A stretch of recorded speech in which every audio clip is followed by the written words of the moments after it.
right, cool. Now if I be, don't, we still gonna be cool after I whoop your ass. All right, just let me know. All right, I got my pool fit on right now. I can't play pool. Right on.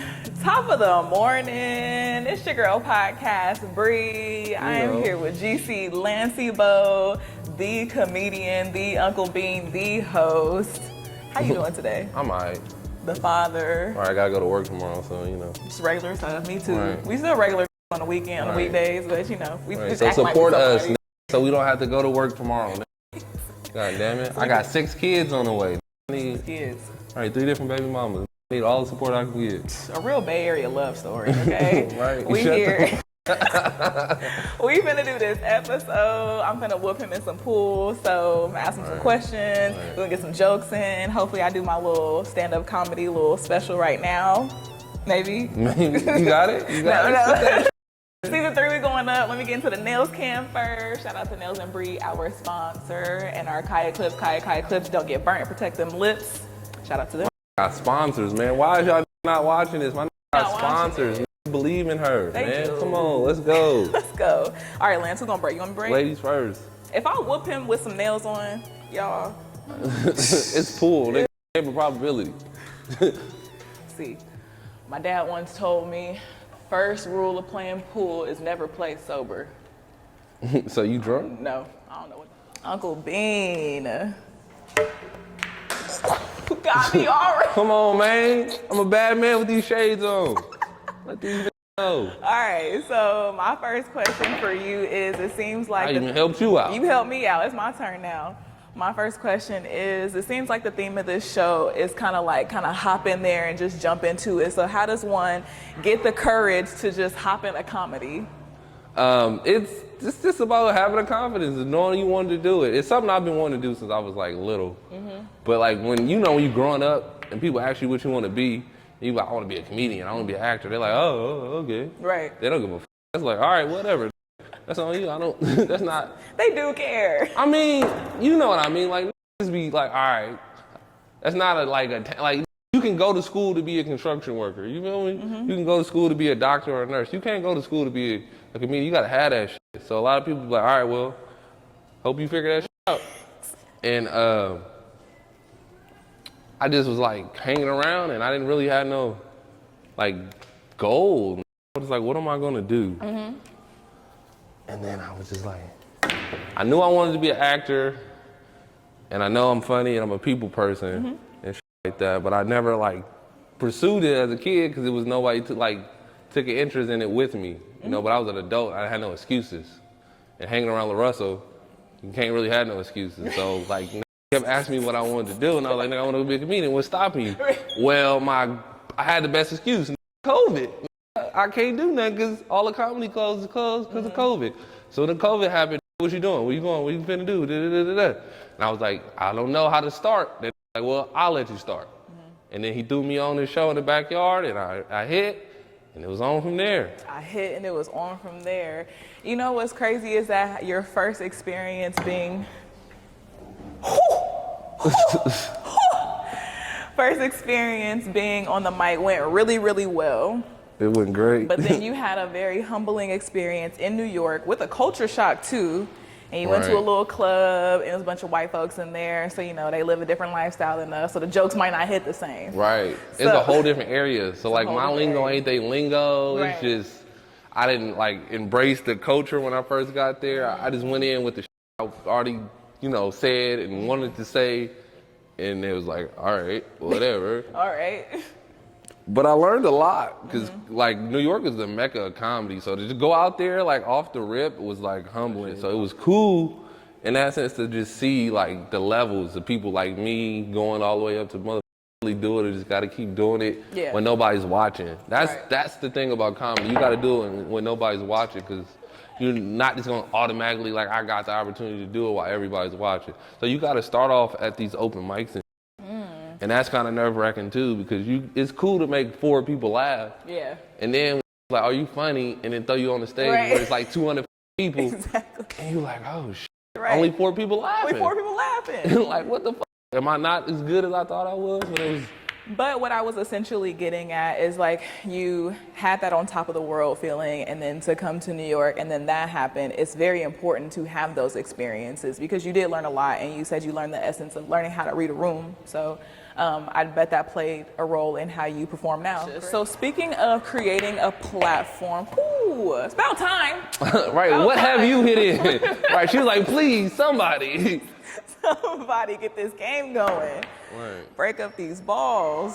I'm trying to loosen them up. Break up these balls is the name of the episode. Break up these balls. What was y'all in there doing in this nice white establishment? Breaking up these nuts. All Breaking right. up these nuts. So, speaking of platforms, you said that, you felt like the start of COVID, you couldn't go to any comedy clubs and stuff like that. So that's when you and the lovely ZZ, camera on ZZ, I'm gonna put her on the spot.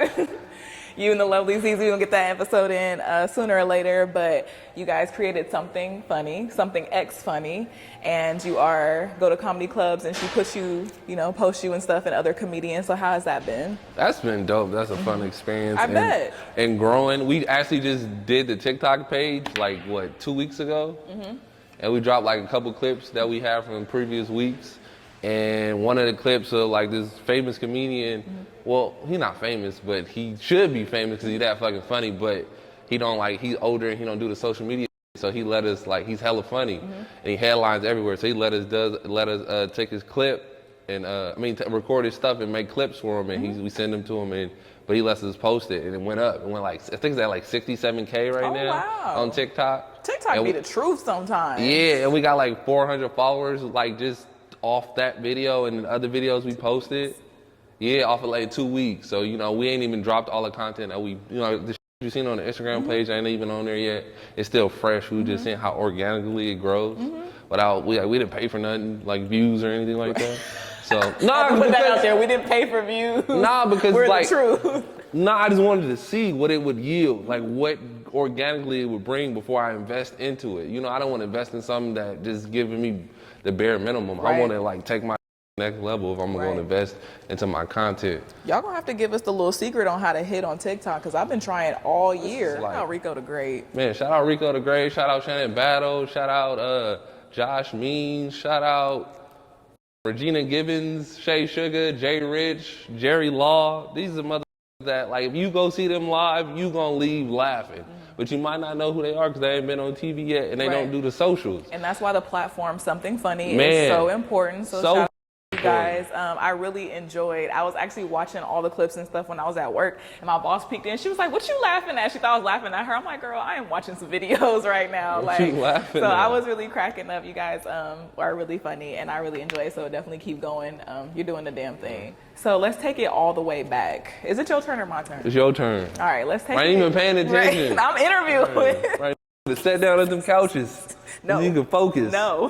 Right. I don't want this to be the reason you lose. No. So let's take it all the way back. So you grew up, you were born in San Pablo, Richmond. Yeah, right around the corner. Right around the corner. Right. And then you spent some time in Vallejo, but then you moved to Louisiana. So how was it moving from the Bay Area somewhere all the way to the Deep South? Whole different culture, lingo, everything. That was a culture shock. And as a kid, I hated it. Ever moment. Ever moment. He's like, did you get that? Did you get that? Right there. He got it. He got it. Nah, it was different, but I'm glad I went through it because I've moved around a lot in general as a kid, just from house to house, and then parents not being together. So you always in different areas. My granny, when I lived out there, had a nice ass house because she was retired. And then my mom was still in her shit. So she had because my mom and my granny and my great-granny moved out there. So when we moved out there, we lived in the suburbs, but I was a mama's boy. So I was always with my mom on the weekends and she lived in the ghetto. These lived in poverty. We think the ghetto is the ghetto. These it looked different out there. Right, we wouldn't have money. They was bartering shit they can get with welfare. My mom will go Boost and go buy milk formula from my brother off the shit she got for the other people. You know what I mean? Right. And then going back to the suburbs and going to kick it with my partner and his big ass house and all his family and all they having events and shit. So I got to see both sides, you know what I mean? Yeah. I wasn't like So you were raised by your great-grandma, right? my great-grandma. That's excellent, to be raised by your you hear a lot of people say they was raised by their grandparents, but to actively have your great-grandparent in your life, like growing up, that's dope. How was that? It was different because like that's a big ass generational gap. Yeah. You know what I mean? Either people I'm growing up with either have one parent or they have both parents or they grandma raised them, which 9 times 10 their grandma's not that much older than their parents. Right. This is my great grandma, you feel me? She damn near came from slavery. She came from slavery, She right. came from sharecropping, my nigga. So like her idea of raising a man as a woman was completely different than what I seen my friends experience. Like I didn't really get to do too much. I didn't have too much freedom. So that's why I really went over to my mom's house to get freedom. And that's when I discovered who myself is, but I also know how to bottle myself up because I had to do that where I was from. And that's where I'm like fighting shit now. So Lance actually wants to have his own farm. He wants to own he wants to be in the cannabis industry. I want to be the biggest cannabis brand in the world. The biggest black-owned cannabis brand, ran, farmed, sustained, packaged, and sold. You feel like that's so important? Because cannabis is a great thing, and I feel like the war on drugs, a lot of people out of business opportunities, a lot of business-minded people that didn't want to do it the way it was supposed to be done. And I feel like now that we have the opportunity, why not? Why not get in on the ground floor? I got in on the ground floor on the sales part. I figured that out. Now I'm on the manufacturing end of growing and distributing. So I just started that. So now I'm learning from these to take their shit. That's what I'm talking about. So you are now in your moment where you are being not also a consumer, but a student. Yeah. You're learning the business, and that's fast important. Fast learner, they say. It's very important. So we had a concert last weekend in Vallejo, California. It was so beautiful, La Russell show. And I heard her say that Lance, that you and Fonny got her through some stuff. So to take it back to the comedy world on kind of like your earlier experiences was with La Russell's mom. You used to come over and just smoke and stuff. So talk about that and how that went. But nah, it was just the environment and let me be me. She's always like supportive and she always, like when I moved back, she used to call me like, where you at? We finna smoke, or I'm finna smoke, what you doing? Because I always go over there to help La Russell do whatever, or just go over there to chill. And then she just be like, you wanna smoke? And I ain't gonna turn down no weed. Right. So we smoking, and we joking, you know? We talking, she like to talk, I'm telling the stories, you know, she old, so she got a couple of stories. And then, you know, how I think a grand idea, you say something funny, you should be a comedian. So being around somebody who is consistently... Oh, I just made that, right? You know. So being around somebody who is consistently motivated, who's always on their stuff, has a whole team and stuff like that, how has that impacted you in your ways? Because some people can be very intimidated when they have friends around them who are doing their thing. I'm not gonna hold. Initially, I was, because it was just like, damn, I'm so far behind.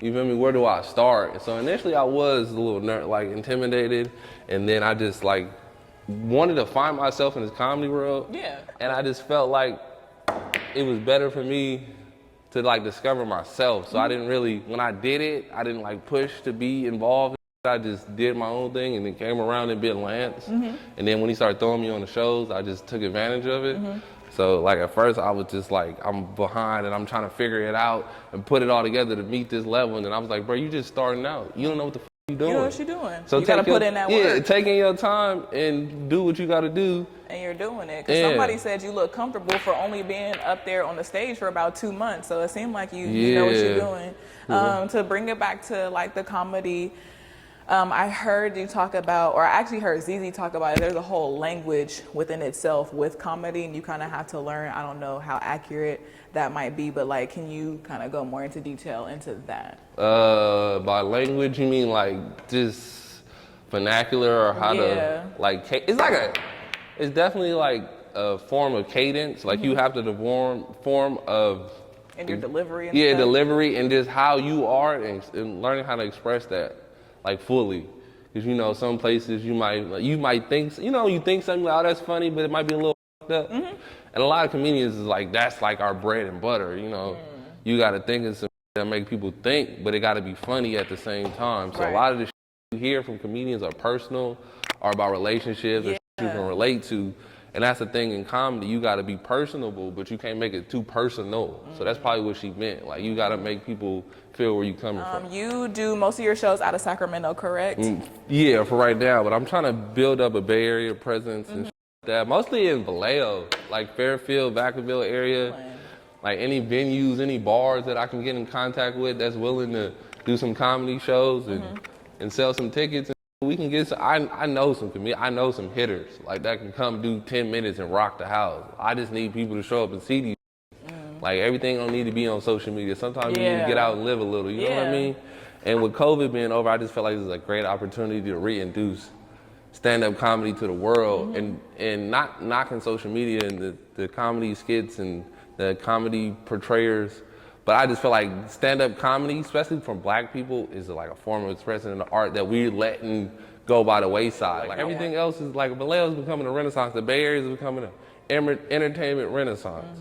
I'm trying to hop on that comedy. And you could do it. And Vallejo is definitely like the perfect spot too, because once again, nobody's really doing nothing in Vallejo, and nobody's really coming to Vallejo for anything. So if you can cultivate that, just like how, like that's just like kind of the theme of Vallejo right now, just trying to cultivating stuff for our city. That'll be super dope. And you definitely just opened my eyes to the fact that there are no like platforms for comedians, and I didn't really think about they don't usually like to be recorded. But then when I'm watching these little clips, I'm like, this is hella funny. Like this is gonna make me want to go see somebody. Want to go see somebody. That's the whole point. We trying to get your ass out in these seats. Lance don't want to play this game no more. I just went because you ain't even paying attention. Talking crazy for the camera. You know this on camera, right? You lying on camera. Lying all on right. camera. Cancel podcast. Like Lance don't want to play. He just hit it, man. He don't want to play. All right, let's see. You know what ball she is. I think. Wrong hole, fool. You should definitely. Ooh. Damn.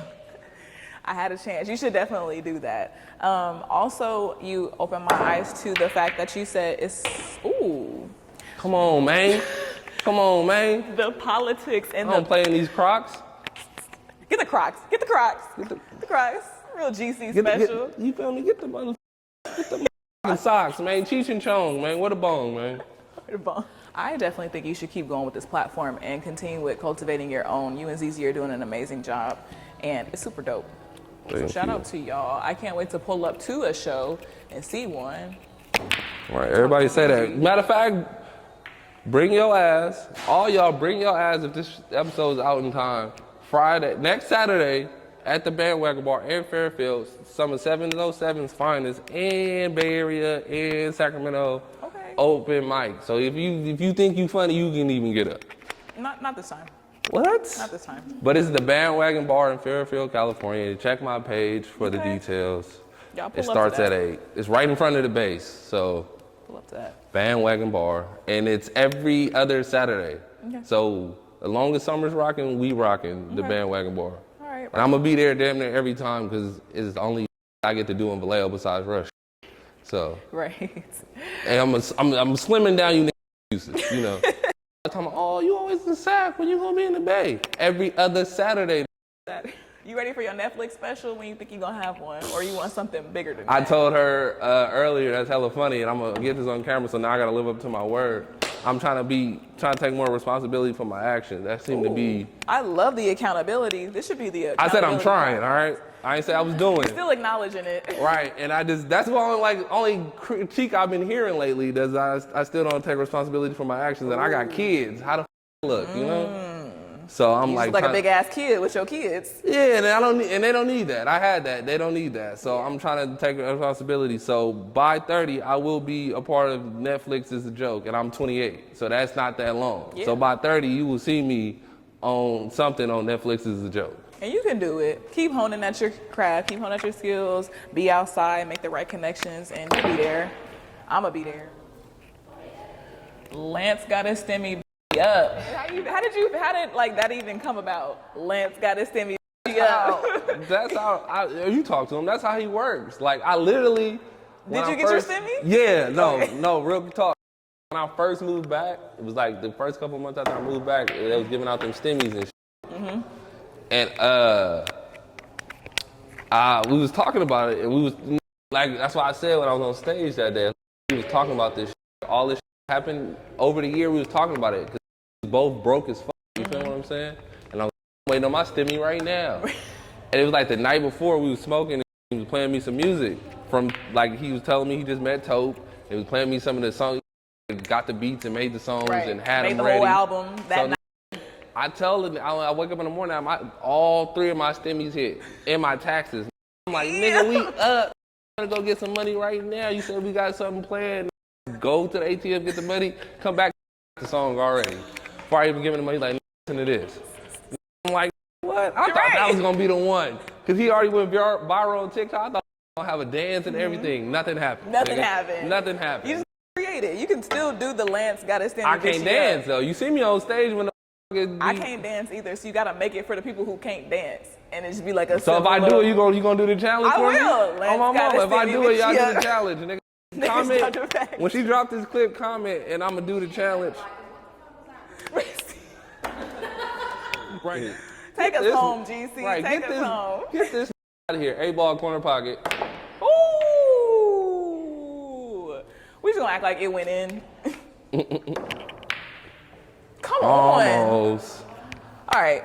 Loser. I'm wrapping this up. We're done. We're going to the couch, Lance. All right, GC, Lance, Lancey Bo, Uncle Bean. Well, this has been a really good interview. I had so much fun doing this one. Is there any lasting things you want to tell us, you want to promote, you want to put us on? This is the Plug by Beer experience, so plug us with something that we might not be able to get on a different platform. Man, just look out for comedy, man. Come back to it. It's a lot of great people of color. I'm not going to say black people. People of color doing their thing and having shows and having rooms from here to SAC. You feel me? Just get into it, man. Just like right now, you in Oakland, you got Rob Benz. That's like for our culture. That's like Louis Belt. He took his fame and his stardom from the internet and went back to the stage. And if you guys don't know who Louis Belt is, Lou Do Too Much, Sonny Bo. Yeah. And he's been doing his thing. He's been on TV. Now he's just trying to give back to the stand-up thing. Like I said, my boy Matt Bird of Vallejo, he got the only open mic room in comedy right now in like that area. So you should check that out too. It's not as big, it's not as prominent as Louis, but he got some funny come through, some vets, some new people. Wow. But it's some hitters. And like all through Sacramento is comedy. Comedy is like a footprint in Sacramento. That's one of the biggest entertainment, but a lot of black people don't really know about it. And if they're the older crowd. That's why I said shout out to Louis, because he's like our age and he's like bringing it back. Yeah. Follow my content page, something X Funny on TikTok and IG, and you will see some of these funny motherfuckers that be live, and you will want to go. All right, GC, Lancey Bo, well, thank you so much for being on the show, being a part of it. I'm glad we got this in. I'm glad you tackled me at last weekend, like when we gonna do the episode. So we're here doing the episode. Right, I got to. Need content, please. I got 13 children to feed. Literally. Help me. You're really a Jamaican. All right, y'all, we are out of here. This is season 3, Plug by Bree, and see y'all later. Bye.